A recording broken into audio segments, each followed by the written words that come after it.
season. The Honeymooners. Love and marriage, love and marriage. Marriage. Marriage is what brings us together today. Marriage is kind of a big deal in the United States. It's the anchor to a multi-billion-dollar industry, the subject of innumerable novels, movies, and sitcoms, and the topic of decades of debate over just exactly who gets to do it that was only just resolved in 2015. According to data from the CDC, over 2.2 million new marriages occurred in 2016, and the census's 2012-2016 American Community Survey estimates that about 48% of the US population over the age of 15 is currently married. There has been a lot of really interesting research in sociology and psychology about the various effects that marriage has on people, and people have made plenty of books, movies, videos, and articles exploring and popularizing them. But there's also a lot of really cool work on the political effects of marriage that often doesn't get talked about. The kind of stuff that I think deserves some love too. Pun intended. So that's what we're going to talk about today. We're going to delve into some of the really interesting political science about marriage and talk about how it influences our beliefs, affects our behaviors, and intersects our political attitudes more generally. Let's start from the beginning. Dating and coupling. Trying to find a match, a suitable partner to spend, ideally, the rest of one's life with. It's a process that involves a lot of vetting, sussing out one's compatibility based upon stuff like physical attractiveness, intelligence, sense of humor, but not stuff, like, I don't know, your credit score or something. Generally, it's about matching up on some deeper dimensions, not to sound too much like an eHarmony ad. But there has to be something that draws interest initially, and political party might play a minor but surprising part of that equation. Researchers had a number of people of a variety of different political beliefs sweat while wearing t-shirts. They then asked a second group of people to smell the shirts, yes, you heard me right, to smell the sweaty shirts, and identify which belonged to the most attractive individual. It sounds gross, but there's some logic behind it. Human sweat releases pheromones, chemicals that can signal physiological states to members of the same species, and these pheromones can play a role in mate selection. What the researchers found was that the second group of people, the poor souls subjected to smelling all of those sweaty shirts, were more likely to rate the wearer of the shirt as physically attractive if they were a member of the same political party. Remember, they didn't have the profiles of those wearing the shirts to go off of here. All they had was sweat. It's not as if political affiliation is somehow encoded in our DNA and then exuded in our sweat. That's obviously not possible, but there are genetic correlates to certain moral predispositions, which in turn map onto what political parties people gravitate to. Either way, it's not exactly a scenario where you'd expect partisanship to pop up. But that's finding someone.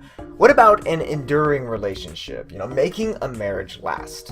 Given how polarized the United States is, guess what the most important thing that people have to see eye to eye on in order to have a successful marriage, at least according to survey research. If you guessed political affiliation based upon, the name of this video and the theme of this channel, you'd be very perceptive, but also wrong.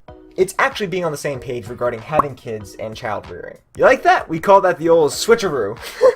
In fact, if you ask explicitly, only about 16% of married US adults say that agreement on politics is, quote, very important to a successful marriage. But that's not to suggest that politics don't matter at all. In fact, it becomes pretty apparent that they do when you approach the topic more obliquely. For instance, 30% of consistent conservatives and 23% of consistent liberals say that they would be unhappy if a member of their immediate family married someone of a different political persuasion.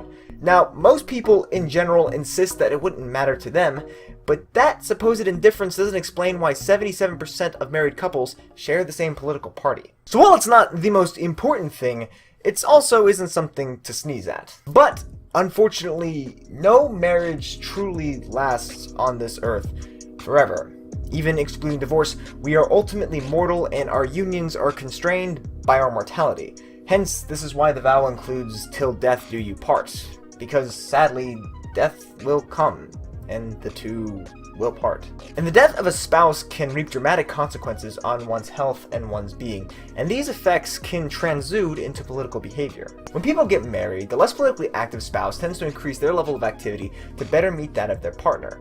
And this makes a certain degree of intuitive sense. The more active partner might persuade the other to come to the polls with them, or to introduce them to the sorts of information sources that would get them more likely to be involved in politics, stuff like that. But when a spouse dies, especially as that death occurs closer to an election day, people are far less likely to actually turn out to vote. It understandably takes them quite a bit of time to want to re-engage with society when the most intimate connection that they had is now gone. And if there was a more active spouse that passed, the one remaining is far less likely to return to the level of activity that they engaged with while their partner was still alive. On the positive end, though, people are much more likely to re-engage in political activity if they have a readily available connection to the outside world. In the case of the study that I'm referencing, this happens to take a form of another individual living in the same house as the married couple have. I'm going to put a link for that down in the doobly-doo, as well as all the links for everything else. Even if a marriage were not to end in death but divorce, you'd still see a decline in political participation among all involved, and that includes the children on their rates of future participation.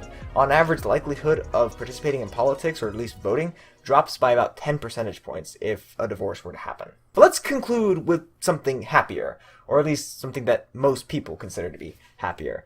Children. Approximately 40% of married couples have at least one child under the age of 18 living with them in the United States. And although there have been volumes of work looking at how parents' views influence their children's political beliefs, there's also been some really interesting work showing how having children influences the opinions of the parents.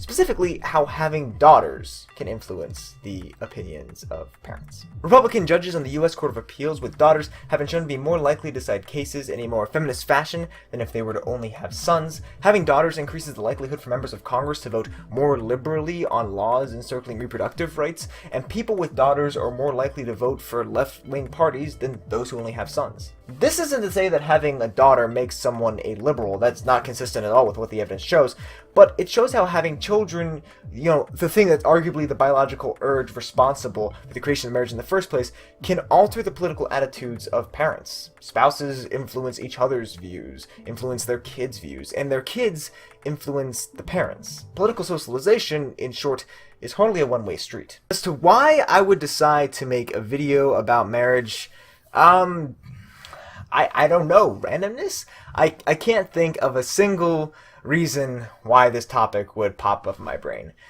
Nope. Not one. I'm curious to see what you guys think about all the different research that I covered today about mate selection, making a marriage last, the influence of kids, what happens when marriages end, and as I said, there's been a whole bunch of stuff published on this about marriage and politics. This video hardly even scratches the surface, so if there's a specific topic that you'd like for me to tackle, let me know down in the comment section below, as well as all the thoughts that were inspired by this video. So let's get into some of the comments made by the last video, which was on Detroit Become Human and how androids see the world. I mentioned in that video that I had to take a couple of weeks off for personal reasons, and Chris commented that he hoped that the time off was for something good and happy, and I'd say it was. After 2 years of planning, Stephanie and I tied the knot on July 22nd, 7 years to the day of our first date. The time off was to be able to go do that and to go on our honeymoon, which somehow included getting picked to be the Grand Marshals of the Magic Kingdom Daily Parade at Disney World. I posted some pictures about that on Instagram if any of y'all are interested, but it was kind of wild. It was I honestly don't have words to describe. It was surreal, but in like the best of ways. I don't know. But anyways, yes, it was definitely good. So thank you, Chris, for the well wishes. Eric Schmidt mentioned that contrary to IBM's claims, Watson doesn't do a terribly great job at predicting and diagnosing diseases, Watson being the AI that beat Ken Jennings in Jeopardy famously, and asked if I thought that diagnostic stuff like this was doomed to failure. And I'm first going to preface this by saying that I am not a doctor. I mean, shoot, I'm not even training to be that kind of doctor. But I have seen a lot of hype and critique about the usage of big data in medicine. There's been a lot of promises made about what machine learning and what AI are going to be able to do, how they're going to be able to diagnose and treat diseases effectively. And while I think that there's been a lot of progress in these tools, and I'm too optimistic to think that failure is a guarantee, I think that there also needs to be a certain degree of reticence to deploying these tools in medicine. The underlying ontology of these methods is that there are classifications out there in the world. You can put things into these boxes if you simply provide the machines with enough data, enough cases. If you do that, it'll be able to correctly match these new things to those pre-existing classifications. It's fundamentally saying that there is a certain sameness out there, and with enough abundance, it will be able to accurately classify things into categories based upon that sameness. And while that may work for classifying species of plants and animals, or identifying if a tweet carries positive or negative sentiment, it may not work to the same extent for treating people, because while there are definitely similarities within diseases and symptoms and stuff like that and across people, there is also just so much individual level variance that it's much harder to be able to do that sort of thing. It's harder for a machine to appreciate the differences and how they all mesh, you know? As a personal example, I have a lot of sunspots and marks on my skin from all the distance running that I do. I was concerned a while ago that it could be melanoma. After I went to a dermatologist, she told me that if I looked at any of the individual spots, you know, one could argue, reasonably, that it fits the profile of melanoma. But when you look at all of them, you realize that the vast preponderance of my sunspots look that way. You know, you realize that just for some random reason, I happen to produce sunspots that look like cancer. You know, this is also backed up by biopsies and other stuff like that, so, you know, I don't have anything. You don't have to worry. I'm not going anywhere anytime soon. But I don't think that a machine would have been able to take that and realize that. The more likely outcome is that it would have seen all these individual sunspots on me and then concluded, holy crap, this dude doesn't just have cancer, he's got a lot of cancer. So I think that something as personal, as individual, and as idiosyncratic as medicine is going to continue to need human oversight, however imperfect that is. But again, take that for what it's worth, you know, as admittedly a very much non-expert opinion and anecdote based on that. That's all the time that we have for today. Thank you so much for watching. Please keep your comments and questions coming. I love reading them and answering them. It's a lot of fun to see what sort of questions you guys ask and how it might contribute to a larger dialogue. Sources for everything, as always, be down in the doobly-doo, as well as links to Facebook, Twitter, and the blog. Look forward to seeing you guys out there as well. If you enjoyed this video, I hope you consider giving it a thumbs up. If you want to support the channel, you can do so by commenting down below, by sharing this video, by subscribing to the channel to stay in the loop for more awesome social science content is uploaded. If you want to be guaranteed to be in the loop when I upload a new video, be sure to click the bell icon as well. As always, thank you guys so much for watching. I'll see you next time.